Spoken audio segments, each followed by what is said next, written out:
It's not my position that the political right is any better than the left, because both are comprised of flawed humanity. But there is a widespread view that the left is better than the right. And because of this, they get away with stuff that the right simply can't. That's why I make films and write books on the topic. And we see these double standards all the time, while the people who vocalise them remain blithely oblivious to their appalling hypocrisy. During some left-wing riots in London, one of the protesters dubbed "Fuck Tory Scum" on a war memorial on VE Day, and numerous seemingly sensible and intelligent left-wing commentators dismissed the event. They claimed the vandalism was committed by a right-wing mole out to tar their movement. But imagine if we reverse that scenario. Imagine that during a far-right protest, someone had scrawled abuse about Muslims on a cherished monument. If moderate right-wing pundits had tried to dismiss it as the work of a left-wing mole, the people who had done exactly the same thing would have laughed themselves hoarse. Yet they're completely unable to perceive the inconsistency of their positions at all. That should sound serious alarm bells about the mindset we're dealing with. Let's look at a few more examples. Now, imagine that Boris Johnson appointed a press officer who had spent decades defending the Nazis.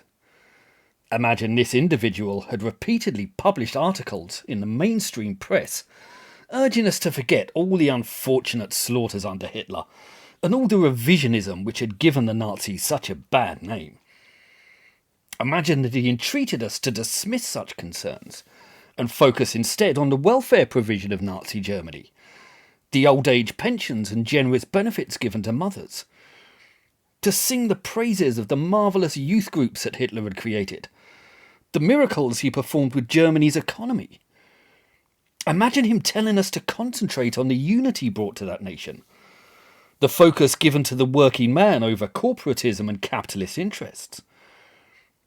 And now imagine that this individual became Johnson's right-hand man, that he was perpetually by his side, whispering in the PM's ear, that he was directing policy and driving the Tory manifesto. Imagine that at the party conferences, he even doctored the speeches of rival politicians, telling them what they were and weren't allowed to say, before removing them from positions of influence. Now, if this happened, one can hardly even contemplate how severe the response might be. Except that it has happened. All of it. But it happened with Labour, so there was no response, no outrage, no screamed condemnation, no rioting. The man in question is Seamus Milne, and he did all of those things, but with the Soviets, not the Nazis. He defended them in the press, he doctored the speeches of Chris Lewis, he had him demoted, he drove Corbyn's policies right from the outset. Yet while the Nazis killed 6 million, the Soviets killed over 50 million.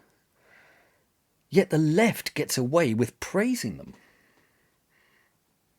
Let's look at another example. Imagine that Boris Johnson and his right-hand man had given a speech in London. There were Nazi banners and pictures of Hitler fluttering in the breeze behind them. And before them, an assembled throng, 30,000 strong, lifting swastikas and waving pictures of Himmler, Goebbels and Goering. If that happened, Johnson would be finished, ousted as Prime Minister, driven from office, a social pariah. He would be doomed to historical infamy. But again, Corbyn has already done this, yet he's faced no consequences at all. In fact, Corbyn and John McDonnell have not just done this once. They do this every single year. Tens of thousands of followers waving pictures of Stalin, Lenin, Kim Il-sung and Marx, all waving hammer and sickle flags. And Corbyn and McDonnell tell these idiots exactly what they want to hear. This is the May Day parade. and they get away with it. The response is zero. And there's more. Imagine again Boris Johnson presiding over a litany of racist hatred. Thousands of MPs, councillors and activists caught expressing the vilest sentiments. And he himself guilty of pandering to the worst racists around. Imagine he's invited Richard Spencer and Tommy Robinson to Parliament, gushed over his friends and brothers in the KKK, repeatedly praised racist artwork and books, prayed at the tombs of genocidal murderers. Then imagine that he gets one of his mates in to conduct a review. And when that tawdry investigation exonerates him completely, he swiftly rewards his power with a peerage and a cabinet position. Just imagine if this had happened. Whitehall would be in flames, and Trafalgar Square would be swimming in blood. But Corbyn got away with this too, praising Hamas, covering up for racism in the party, promoting Shami Chakrabarti's seedy cover-up, and barely a ripple. And these cases just keep coming. The left derided Donald Trump for promoting violence, even though he specifically called on his supporters to protest peacefully. But Barack and Michelle Obama, AOC, Kamala Harris, and Joe Biden all defended or dismissed the far more frequent left-wing riots. Maxine Waters was even more overt. She screamed how they were looking for a guilty verdict in the Derek Chauvin case, and that protesters needed to stay on the street, get active, and get confrontational.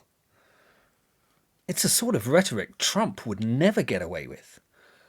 But the left defend rioting and violence when it's their buddies who are responsible. During the COVID outbreak, Dominic Cummings drove to the northeast to be near his parents, and the left exploded with outrage. Protesters, who were furious that he had broken laws on lockdown and social distancing, poured from their homes and crammed into the streets, thus breaking the laws on lockdown and social distancing. It's also worth noting that on the day the Cummings story broke, Britain's beaches looked like this. So it rather felt like he was being singled out, like there was something of a double standard at play. But there was more, because plenty of other MPs broke those same rules, but they weren't Tories, so there was no outrage. Tahir Ali, the Labour MP, attended a funeral with over 100 people. Kevan Jones, another Labour MP, attended a birthday party.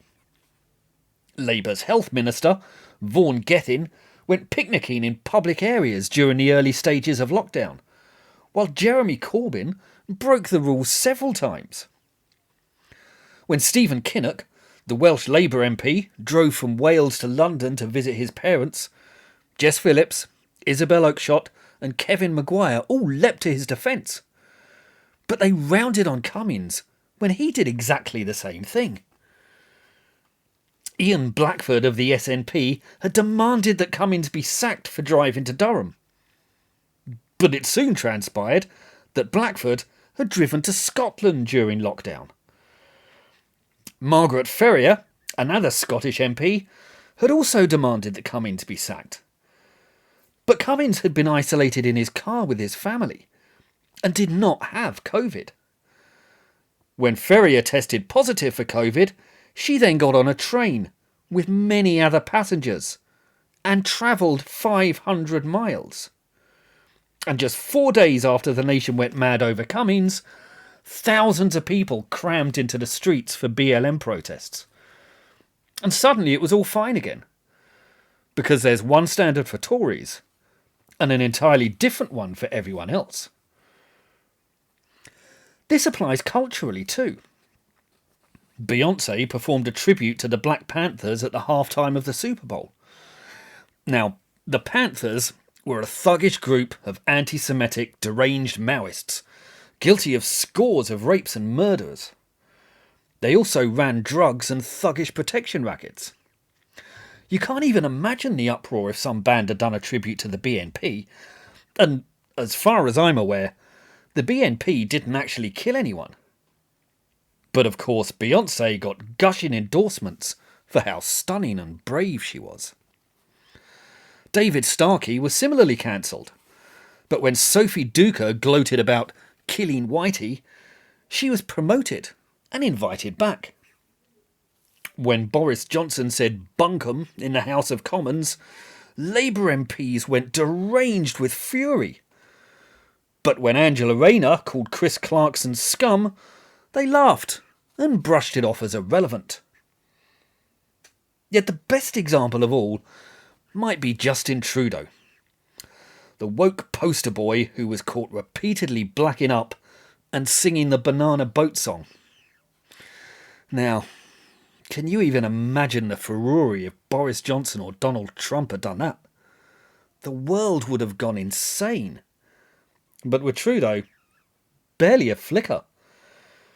I made this comparison on the internet, and numerous people who would have gone ballistic if Trump had blacked up left in to offer defences and justifications, which entirely proved my point. The likes of Owen Jones and Sean King, who would have exploded if it had been the American president, either brushed it off or didn't even comment.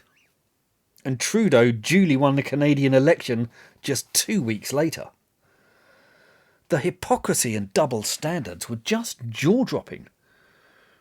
And they were the same during the 2019 election and when Jeremy Corbyn was found guilty of breaking the law on racism by the organisation set up by his own party. All the anti-racists suddenly leapt to defend racism when it was committed by one of their own. That, or they just dismiss it all as lies of the right-wing press. But that's what they've always done. That's how the radicals responded to all the revelations on Stalin and Mao. And a century later, they have zero shame and have learned nothing at all. This is why the far left has committed 50 genocides in 70 years. And every single one of those enablers, everyone who's spoken up to defend or dismiss those claims, is culpable. For the trait most common on the hard left is not morality. It's not principles. If it was, they'd condemn the racism of their peers as much as they do their rivals. No, they're not motivated by values, but by affiliation. They'll condemn their rivals no matter what they do, and they'll defend their allies no matter what they're guilty of. And they will still claim to hold the moral and intellectual high ground. And until there's some awareness of this trait, they will never change. If you've enjoyed this film, please like and subscribe. And if you're interested in these topics, I've written 2 books which go into them in enormous detail. They're called The Tyranny of the Left, and they're available on the links below. Please feel free to pick them up and let me know what you think. Thank you.